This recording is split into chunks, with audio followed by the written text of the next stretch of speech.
Welcome back to the Jungle Fever podcast. Ethan Sargent and Crowley with you as we are every single week. We hope you all had a very happy Thanksgiving, a little bit of Turkey Day action. And well, the Bengals had a good Turkey Day. You're going to notice this episode is a very different tone than the previous like six. Right. It was a very good performance from all parties involved. The Bengals get a dare I say season saving win, 32 to 14 over the Baltimore Ravens. They forced 5 turnovers from Lamar Jackson. Um, Joe Burrow, in his return, looks quite sharp, especially in the second half. 24 of 46, 2 touchdowns, 250 yards for Joey B. There's plenty to talk about with this game. There is plenty more to discuss with the implications of this game now, with both the Steelers and the Browns losing yesterday. Probably drops the Browns really from having any sort of tangible shot. And now with the Steelers and Ravens playing next week, and then playing each other twice here through the end of the season, things are going to get very interesting. And the Bengals sit just 2 games back, and believe it or not, at 4-8, their chances are not as far-fetched as maybe they once seemed. I'll just say We're this the right. NFC South. We're the NFC South this year. I'll just say this right off the bat. I think they have a better chance this year than they did at this point last year when they had the exact same record. We're I always what week is it? It's what? It's week 13. It's week Yep. 13, and here we are, 4-8. Yep. I mean, this is just where we are every season. It doesn't matter. Yep. It's like when the Steelers get to 9-8, the Bengals somehow, some way are going to be 4-8. And then guess But at what? the They're end of the going day, to have a they chance. win games in December. It turns out the Bengals have the third best record in the NFL since 2021 in December and January. The 2 teams that are above them are 2 teams that have had a lot of playoff and late regular season success in Tampa Bay and the team they face this weekend, who have the best record in the Buffalo Bills. So let's go back first and let's talk about what we saw on Thursday night. It was a wild day of Thanksgiving football. Some great games. We saw the Packers take down the Lions. You saw the Chiefs are in real trouble right They're on now at life six support. and six with Denver's wild win yesterday. It's a 4-game lead ahead of the Chiefs with the Chargers sandwiched in between there as well. So a lot of work to do for Kansas City. As the Cowboys with a nice comeback, Dak Prescott, George Pickens and company doing business there. But then the Bengals came out, and a lot of people expected this to be kind of a firework. Obviously last year this game between Lamar Jackson and Joe Burrow was wild. I believe it was something like 17 combined touchdowns between the 2 quarterbacks over 2 games, which is ridiculous. But one quarterback definitely won the day, and it wasn't the guy in Baltimore. Joe Burrow, let's start with him. In his return, I will say I think he was a little trepidatious in the first half, right? And I don't think there's anything wrong with that. You're He was obviously rusty. nervous. Exactly. You're nervous coming off an injury. You're looking at a lot of different things. You've been on the sidelines for almost 10 weeks. You're not sure how your body's going to respond. This is a new injury, right? Obviously, he's got that plate in the bottom of his cleat that you saw at the broadcast kind of show that he was taking the cleat on and off in between because of how uncomfortable it is, but it's important for the protection of the toe. So I thought, again, he settled in really well eventually, right? There were some throws that, I think most weeks he makes and he didn't make, but I'm not going to nitpick because for him to return from the injury they did, and especially in the second half, for him to look the way that he looked like that, just confident, the swagger, just that feel general kind of stuff that we're used to seeing from him. There were a couple moments where I was like, oh, there's Joe, right? And there's a lot of things that he did on Thursday night that there's just not a lot of quarterbacks in the NFL that could do what he did. No, absolutely not. All love to Joe Flacco. I preface this by Mhm. saying I Please. preface anything we say about Joe Burrow with shout out Joe Flacco because he was incredible for us. But you can just feel it just feels different when he's on the field. It's one of those things you can call it glaze. I don't care. He just elevates everybody around him. Even defensively, we'll get to them in a little bit, but the defense played significantly better than they have. The offensive line was phenomenal on Thursday. I think they had probably their best game. About Um, one pressure allowed, one on, yeah, he I took one believe, and sack. that is That was the across the sack. entire O line. All 5 guys allowed one total pressure. the entire game. Yeah. Is that the best performance by any like specific O-line this entire season? By far for the Bengals, it absolutely Why, is. absolutely. But like I'm And saying, like one yeah, pressure, yeah. one. And the thing that stood out, obviously, was he got a little bit more comfortable with extending plays, which was something that Yes. Flacco just could not do. And we saw one, it was a classic Burrow to Chase extend on third down. Nothing was really open, but Burrow bought some time. Chase found some space, and those two are phenomenal at off schedule plays. Then you think about the drive extender to Mitch Tinsley, which was huge. That was a scoring drive. I mean, I know it wasn't a completion, but you got the DPI call that extends the drive. But the one that really stood out and said, "Yep, the bad man's back in town," was that throw to Andre Yoshivas. Yep. But even before that, so you come to that play, you get to the line. There's seven on the front.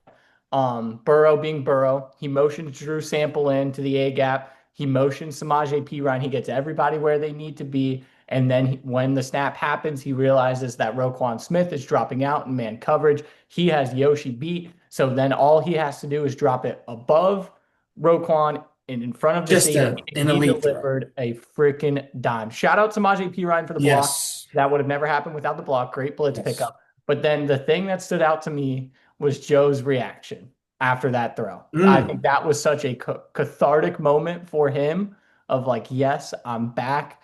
I can do this. Because like you said, it was a little rust at first, but he put that ball exactly where he wanted it to, and it fired you up. And so he was incredible. What stood out the most to me, I know I'm going long-winded, but I love nine. There's not a quarterback I'd rather have in the NFL.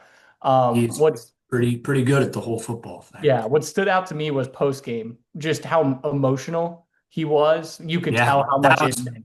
quite a chaotic press Yeah, conference. there's a lot going on. Yeah, there's a lot going on. But you could just tell how much it meant to him. And that as a Yeah. fan, that means so much to me that you care enough about this organization, about this team to go out there and gut it out. And it means that much to the other guys because the other guys see him rehabbing, the other guys see him working, and the O line steps up, the defense steps And up. look, while he may not be like the most vocal guy in terms of leadership, and while he may not be like that alpha dog, so to speak, he is the leader of this football team, No right? This question. team comes and it goes with number nine, right? The real number nine, not that idiot over Yeah. in Minnesota.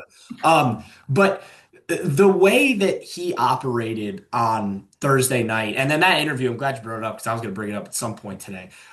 Just again, the processing is still elite. That ain't gonna change, right? There was such a great chess match going on throughout this whole game between Joe and if you're gonna put it on one person, I'd probably put it on the Ravens All-Pro safety Kyle Hamilton, who again both players actually kind of shouted each other out in post-game media where they were both kind of saying, yeah, that's one of the best in their spot. Kyle Hamilton made some big plays, was probably Baltimore's best defender on the night. But again, even on the first touchdown to Tanner Hudson, which by the way, unbelievable hat tip of a play to Tanner On the Hudson with edge. the one hand. Who'd he beat in coverage? Kyle Hamilton, right? And that throw doesn't happen. It's look, Hudson will get the credit for the catch, and it's a great catch, but it's an unbelievable throw. To put it in that spot, only one player has a shot at catching that ball, and it's Hudson, right? Just again, really, and that's why I say the second half, you just kind of saw him get so much more comfortable. You saw him kind of trust his feet a little bit more. I think he was still kind of getting his feet under him a little bit in the first half. And you saw, I think, after halftime, he's like, okay, it feels fine. I'm gonna let some of the chains off, so to speak. And he just kind of took over, right? And once they kind of, especially after that Yosibas touchdown, you kind of felt like that was kind of the knockout punch. And I guess that takes us right to the other side, which is this much maligned, much pillior defense that and look, I don't think anybody on that defense would tell you that it hasn't been deserving.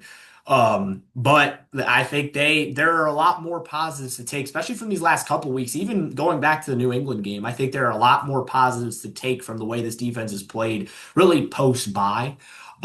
Clearly they made some adjustments that have worked.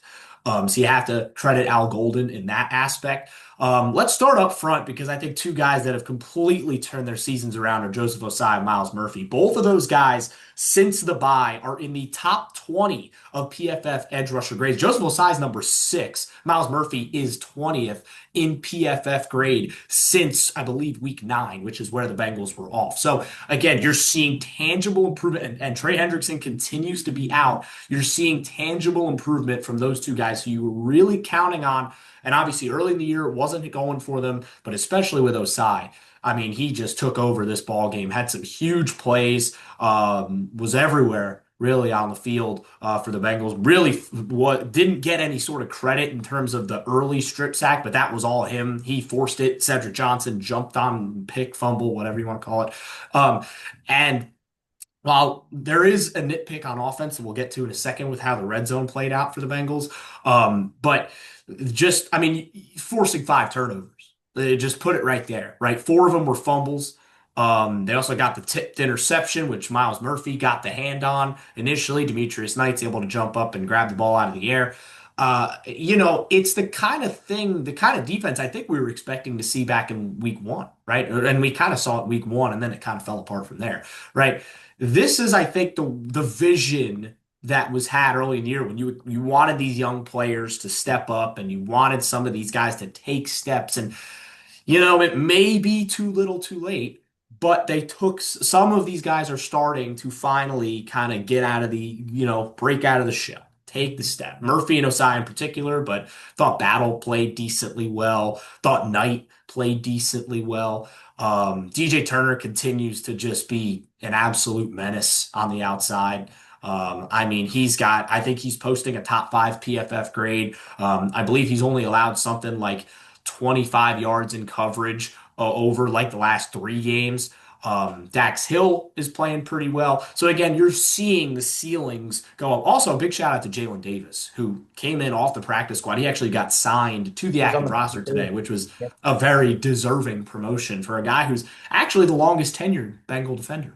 Who's been on this team through the Super Bowl runs. He's seen this defense at this lowest back in 2020, saw them go to the heights that we saw during the Super Bowl and his championship year, and now he's kind of seen it go back down. So, he's one of the elder statesmen back there, and there was a great article that I don't know which one of the Bengals beat reporters did, but one of them did it, where they kind of talked about how he's kind of like a silent mentor. He's helped mentor DJ Turner. He's helped get some of these young guys in the right frame of mind. So, a lot of positives to take. I'll kind of let you kind of give your perspective on what was, in all seriousness, the best defensive performance of the year for this team. Yeah, overall, like you said, I think there's a lot of positives. I mean, anytime you win the turnover battle by five, right, you feel pretty good about the defense's performance. I thought there was still a few too many explosives. I Hmm. thought Barrett Carter, He's again, just kind of too struggled. stiff. He's He too stiff. struggled out there. I think about the one dump off to Derrick Henry to the boundary where he gets in the middle of the field and goes off for 60 yards or whatever it was, 40 Yep. yards. So there's still glimpses, but at least they're fewer and farther between and not every other play that we have seen. By the way, Baltimore's game plan. I mean, what are Mm. we doing? The fact that Derrick Henry didn't have 1,000 touches that game is beyond Derrick me. Henry went multiple quarters in this game without seeing the field, which It, is it a it's wild ridiculous. indictment It's so on because if I'm that. Baltimore, I look at what other teams have done to this Bengals team, and that's just shove it down their throat. And I have the best back to do that. Like, why not? Anyway, that's I guess a topic for another day. But like you mentioned, we talked about it a little bit. We wondered if that flash of the pan from Miles Murphy, if that's all it was, if it was just a flash of one good game. But now he's strung along three great games, and you kind of Yeah, think, has he kind of started to figure out? That'd be awesome. Joseph gotta Osai, hope I so. thought this was his best game, like you mentioned.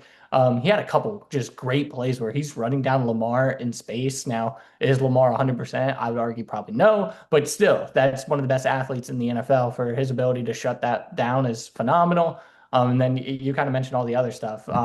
This game looks a lot different if there's a couple calls that go the Baltimore's way. You think about that offensive pass interference to Zay Flowers. That's probably questionable at best. I thought they did a good job of selling it, but that's all right. And then Jordan Battle gets absolutely toasted by Isaiah Likely, and he fumbles out of the back of the end zone. Great hustle You play made a from great play. You to make a make bad that play, make a happen. great play. Yeah, but a couple of those things, we might be talking about this game a little bit differently, but Sure. they made the plays to go out there and win it. I think overall, this defense, again, they're opportunistic, and that's all you can ask out of them. At least this week, they were It's opportunistic. kind I of what we think. talked about all the way back in week one, right? Yeah. Remember that Browns game where, they gave up some, they didn't really give up the explosives. They gave up a lot of long, sustained drives, but they got the two big turnovers that they needed at the end to win Mhm. that game against a Browns team that we now know isn't really all that good, but the defense is still really good. And shock and awe, Myles Garrett is an absolute freak, and he's probably on his way to yet another defensive player of the year. So, I mean, that's kind of the vision. I feel like Yeah. this isn't a defense that's meant to be top 10 in the NFL, right? No. It's a defense that's meant to be in the mid 20s to high teens. I think that's what they're looking for. They know how good this offense is, High right? teens is generous, but yes, I'm with you. Well, that's that in an ideal world, that's what they want. That's what I'm saying. They Yeah, I got want you. it to be there. It hasn't been there. Obviously, it's been a bit more in the high 20s, low 30s. But Most ever. so, the But thing yeah, is, this is what they want. Al Golden wants to. He mentioned this a lot in his early press conferences way back in the offseason. They want to force turnovers. They want to, make things difficult. But and forcing turnovers is a big part of that. So again, we'll have to see. Big challenge next week, which we'll get to in a second, for a team that is running the football better than maybe anybody in the NFL at the moment. Don't look at what they did to Pittsburgh last week or last night. we'll My get to that. goodness. My I think Al goodness. Golden's getting a lot more comfortable with his personnel. He's blitzing Yeah. a lot more. He's applying a lot more pressure. Last couple And weeks, it's it's gone way working. up And the like rate of it's blitzing. up nearly 20% his pressure rate and his blitz rate.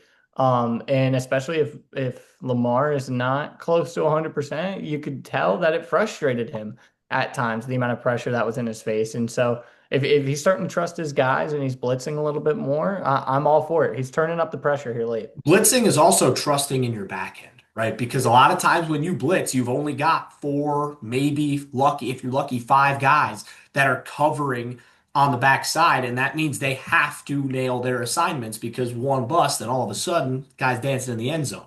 So, the secondary, yes, the explosives were there, but it was a lot of underneath explosives, right? Hence great. Barrett Carter getting shook by Henry, right? Even the Likely one was about a 15-yard pass that Likely just happened to get away from Battle and break it underneath, right? They've been doing a good job, really, and this goes back to the New England, even the Pittsburgh game. They're doing a good job of just keeping that shell, right? Keeping things in front of them. Now the issues have still been, the tackling was much better this week, but still, you have to do a better job of keeping guys in front of you, tackling. 7 yards is a lot better than 50, right? And, giving up, giving that space, right? Which is something that I think that they're working on with zones and all that. So, again, a lot more to be positive about. Let's go back to the offense real quick because I want to talk about the one thing that kind of didn't go right for the offense, and that was the red zone, right? A lot of missed opportunities in the red zone in this game. They had first and goal at the 2 after that aforementioned interception fumble thing by Cedric Johnson, and they weren't able to get in on 4 downs, right? There were a couple other times where they were turned away, and Evan McPherson had a great game, right? Kicked, what was it, either 4 or 5 field Six. goals. Wow, six. Franchise record 6. Yeah, had a six field goals and a couple of extra points. So he was great. He is, again, we talked about it Been last week, but he phenomenal. has Get absolutely another earned the 52 shooter name. yarder. He has earned the shooter nickname back. Tough weather too. The wind was swirling in Baltimore, and that anxiety that was there last year is just gone now. Like he is just playing at probably a Pro Bowl level, if we're being honest. I think. And I think there's a combination of a lot of factors here as to why the red zone struggled. Number one is, again, we talked about it earlier, that Joe Burrow ease back in aspect, right? Number two is the fact that they were missing probably their favorite red zone target in T. Higgins, right? Who's a 6'5" receiver who can out jump almost anybody, right? That's a tough miss in that area of the field. Number three, I think Baltimore has a defense that's really well set up to defend the red zone, right? They've got a great linebacker, Roquan Smith. They've got decent guys on the back end, and obviously they're headlined by an elite safety in Kyle Hamilton. That's a tough unit they'll let you chip, and that's a unit that's been playing at a really high level. They had won their previous 5 games. That was a unit that had completely turned it around, right? They had started the year really poorly, and then post their bye had done a phenomenal job. I think they were limiting teams to something like I think 17 points a game or something like that after it had been in the 30s before the bye. So, I think all three of those things. But I think the biggest factor is more the injury, and then I think Joe just kind of not quite on the same frequency with guys like Yosebas and Tinsley that he would be with T. Higgins or Jamar Chase. And they were obviously, and Jamar Chase still got his, right? He caught, I believe, 7 passes, 110 yards, but they Just a were doubling him. quiet, They were just a doubling him quiet a ton. 110. Yeah, I I mean, love Jamar. he's good. He's a freaky good football player, right? And the thing is, especially in the red zone, they were doubling him. There was a couple plays where they tripled him, right? And they said, "Hey, Mitch Tinsley, hey, Andre Yosebas, or even in the obviously case, hey, Tanner Hudson, go beat us." Right? And they got theirs, right? But there were points left on the board. I think Joe, like they'll internally acknowledge that. I think in the meetings throughout the week, they will know that, look, we just have to be better, right? In those spots. They can't leave points on the board, especially if you want to go on this run, if you want to make this crazy thing happen that they're trying to make happen. You gotta turn threes into six. No, absolutely. I would have liked to see them trust Chase Brown a little bit more in short yardage Haven't runs. even mentioned him. He's been phenomenal. Yeah, it's what? Is it 5 straight games of 100, Six. 6 straight games of Yep. 100 Which is a yards franchise record. which is a Yeah. franchise record. He had 15 carries for 78 yards. It felt like down deep in the red zone, they were turning to Samaje a little bit more, which I get it. He's kind of more the change of pace kind of thumper back who's more north and south. But Chase Brown has been dynamic touching the football. And especially, like you mentioned, it felt, especially early on, the rush from Burrow. And then it felt like he didn't trust himself moving around early. And that's where we saw a lot of the red zone struggles happen.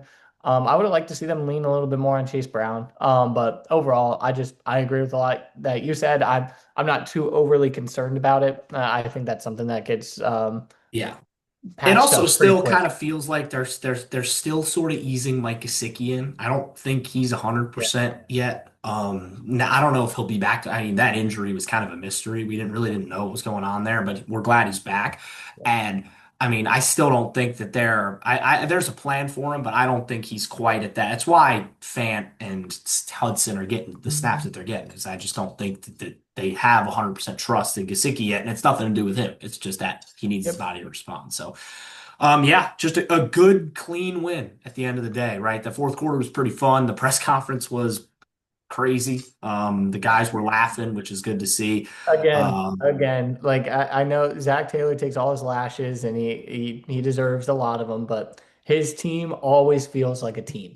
They feel tight, they feel together, and I it's that it's the post game biggest showed it. feather in his cap as a coach. That post, Like, I yeah.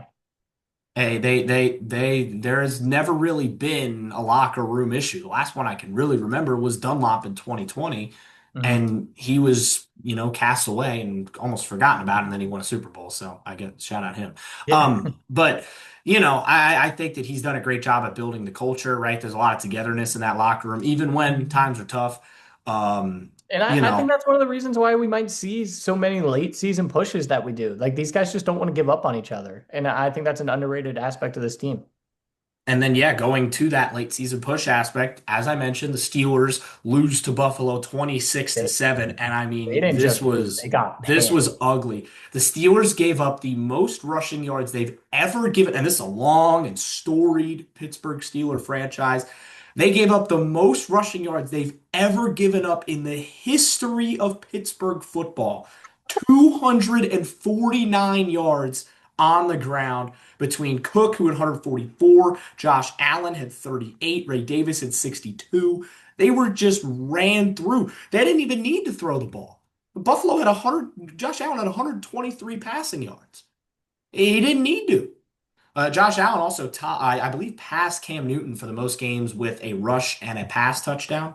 Mhm. But they didn't need to they didn't need to break a sweat. So obviously that we'll get to that in a second. But that's a big point of emphasis for the Bengals defense this week is slowing down that run game. Um, But yeah, it's Buffalo are still 2 games back of New England in the AFC East.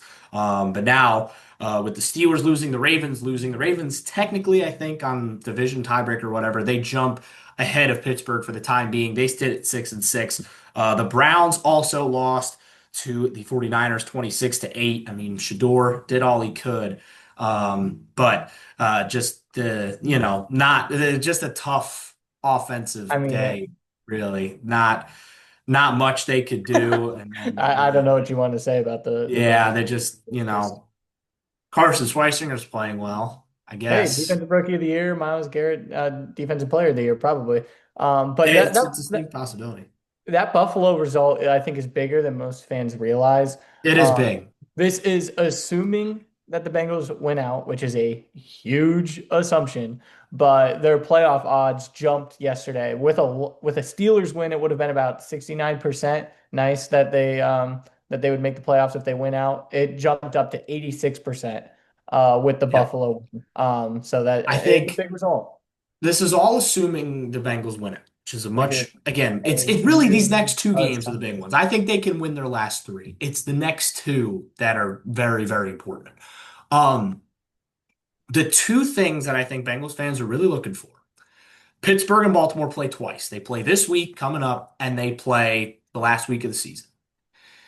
You want them to split. You really want them to split, right? I will tell you right now, I'm going to pull it up because it's important. Baltimore's schedule is an absolute It ringer is. Here, to I can end the break it down. season. I've I got it got it. for you. Here it Okay. is. They host Pittsburgh this week. They go to us, Cincinnati, next week. Then how about this 3 game stretch to close the year?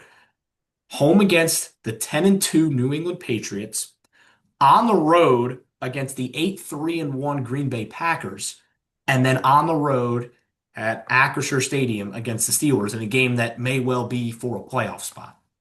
So it is brutal for the Ravens to close the year. Now, the Pittsburgh Steelers, it's not quite that difficult, but there are some tough games on here. Obviously, we mentioned that game that we just mentioned that's coming up this weekend. Then they go to a Dolphins team that looked dead, and all of a sudden they've strung a couple of wins together. Shout out Michael Um, Thomas.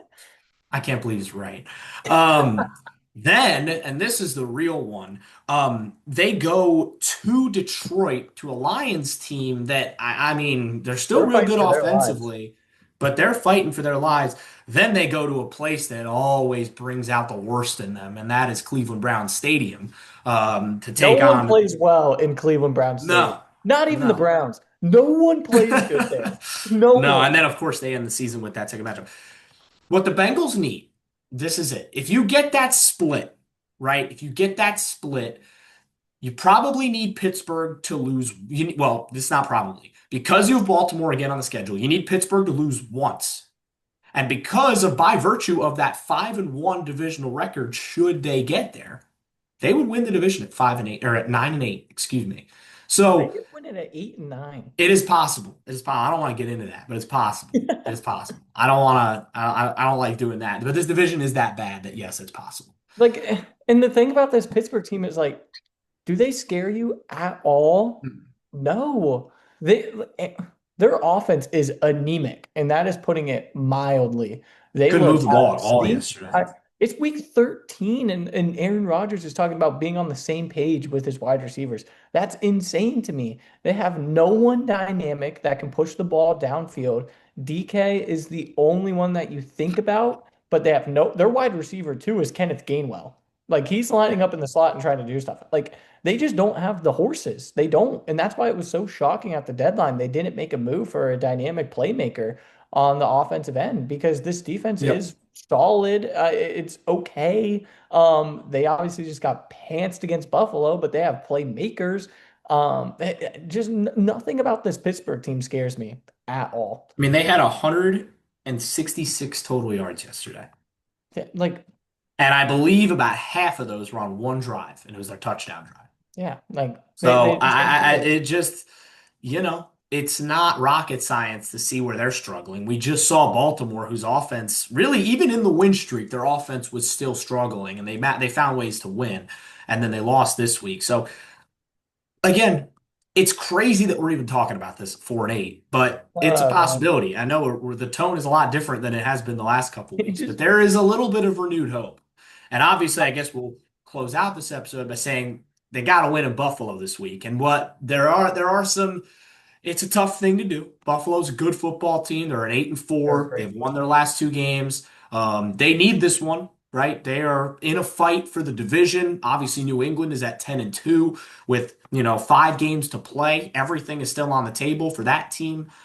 They still got a game against New England coming up the week after Cincinnati, which is obviously a huge game for them. So you know, the thing is, at the end of the day, Joe Burrow has really dominated Buffalo every time he's seen him. You think back to the playoff game a couple of years ago, that was one of Burrow's best games as a Bengal, just dominated Buffalo in the snow. And then the next year on Sunday Night Football, just another classy Bengals performance. They've gotten Josh Allen has never beaten the Bengals, I don't believe, with Joe Burrow at quarterback. He might have beaten him in another, in a previous meeting, but he has not beaten the Bengals with Joe Burrow as their quarterback. Lo and behold, Joe Burrow is back. The two big questions for this week: number one, it's health. Trey Hendrickson, T. Higgins. I don't know what's going on with Trey. I I get that he's hurt. We saw him try and give it a go against the Jets, and he couldn't, do what he could normally do. We haven't really heard much since, except that he's week to week. I haven't heard anything new this week yet. Same with T. Obviously, T's a little bit more cut and dry. We know he was concussed in the New England game. Really kind of probably just depends on how he responds this week. I'd probably put him as a bit more likely to go than T would or than Trey would be. But again, that's all. Concussions are volatile. You've got no idea, right? He could be good this week. It might be another few weeks, right? So those are the two big health questions for Cincinnati this week. Obviously, seems like Joe and everybody else are all good for Buffalo, right? And the big key is going to be, we just talked about how much they ran the ball against Pittsburgh. James Cook is playing like one of the best backs in the NFL. Josh Allen, obviously a huge threat with his legs as well. So they're going to have to be vigilant on defense next week. And I think we'll see in the first couple drives if the defense is up to the test. They obviously did a great job with Lamar last week. Yeah, absolutely. I think if you're Cincinnati, you want to make Josh Allen and the Bills beat you by pushing the ball downfield vertically. I think that that's the one weakness with this Buffalo offense is kind of similar to Pittsburgh. They don't really have the playmakers on the outside that scare you too much. Keon Coleman is fine. He's been a healthy scratch for some other recent reasons recently. But I mean, in a game, and again, it was kind of weird. The wind and everything was kind of crazy, but receivers had 4 catches yesterday against the Steelers defense. So I think that's where you try. You invite that if you're Cincinnati. I think you probably pack the box and make them beat you vertically. And again, you can't, similar to Lamar, you can't let Buffalo and Josh Allen get going with his legs. That's just a nightmare. As soon as he becomes a dual threat and can beat you both ways, it makes it very difficult. I'd be shocked if we don't see more heavy pressure. We try and make Josh Allen one-dimensional, get the ball You out quick. did. You got to stick with that formula. It Yep. worked really well. I wouldn't be shocked. Six, bringing 6, 7 guys into the box and making things difficult, right? Yes. I know that's all the rage these days with that number, but I'm in all seriousness. I think that is the right way Yeah. to attack Josh Allen and this offense. I think you have to stack the box. I think you have to challenge a Buffalo receiving core that doesn't have a 1A. Right, they've got some good players. Keon Coleman is solid, right? Gabe Davis is back, a couple other solid contributors in there, but they don't have like a Jamar Chase, for example. Even you want to go back, they don't have a Stephon Diggs, right? They've got some decent guys, and that's probably the best way to describe them. And that's no disrespect to this Buffalo offense that really is a rush-heavy offense, and they still put up a boatload of points. So you gotta, I think, trust in DJ Turner, trust in Dax Hill, trust in Jalen Davis, trust in your guys on the outside to make the plays that they need to make. And then I think it might come down to the linebackers again. Can Demetrius Knight and Barrett Carter step up and make the plays that they need to make? Right? I don't love saying that either, but I thought Knight took a big step up. this week. I thought he played very well, right? He flew around, made some tackles, but I thought he did a good job in coverage this week as well. And I think they trusted Knight a little bit more with that spiral on Lamar than they did Carter. We know how stiff Carter can be at times. So again, I think that they're going to trust him a lot on Allen again. And Knight is ready for the physicality as well that Allen will bring, as well as that whole run game. So again, on that side, that'll be important. This is a Bills defense quickly on the other side that's also been very good recently. I think if you're Joe Burrow, you're going to try and attack the middle of the field. I think that's where you need to go. Try and get Jamar Chase. I think this was one thing we didn't really see against Baltimore, even though Jamar had a very good game. Try and get Jamar the ball in space a bit. Try and get him the ball with a chance to. We know how slippery and how good he can be when he has the ball with space to maneuver. Get him the ball with some space. Get him the ball with a chance to shake a defender.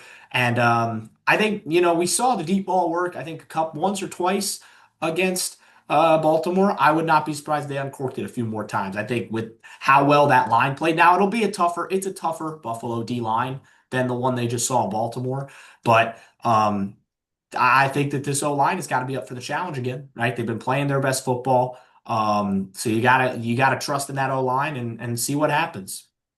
Yeah, absolutely. Last thing I'll say is anytime I declare the Bengals dead before the calendar flips to December, just punch me in the face, dude. Like they just like they reel me back in. Every time I'm done, they just reel me back in. And it's just like it's a never-ending roller coaster ride. And I'm on it. I'm not getting off either. Here we are.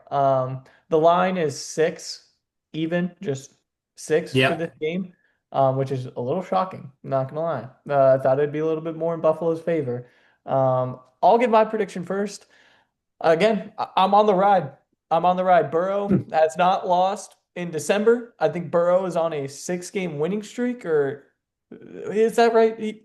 When he starts, I think the team is on like an 8-game winning streak or something crazy. I should have that in front of me. I don't. So make it 9. Shout out 9, the real 9. I'm gonna go Cincinnati 34, Buffalo 28. I like it. I'll be the realist again. Since it worked last week, we'll roll with Run it. it back. I just think that I just and as well as the defense played against Baltimore. This is a rushing offense I believe is number one in the NFL at the moment, and I just feel like they're just going to wear this defense down. And I I'm don't like again. It delusional. brings me no joy, right, to I'm predict this. delusional. You are probably more Yeah. logically sound But than me. I'm gonna go Buffalo. I'm gonna go Buffalo 30, Cincinnati 27. And I think that Burrow will have this team with a chance. I just think Buffalo, will probably go down the field late, get that late field goal, too much time for Joe, or too little time for Joe to make a response. Cincinnati has to run the ball well on Yes, Sunday. Buffalo's rush absolutely. defense is abysmal. Chase Brown has to have a big day in order if they want a chance to win. That's the last I'll contribute. Absolutely. So, well, we'll be back next Monday. Big, big week. If the Bengals win this week, I mean, you might as well. It gets real.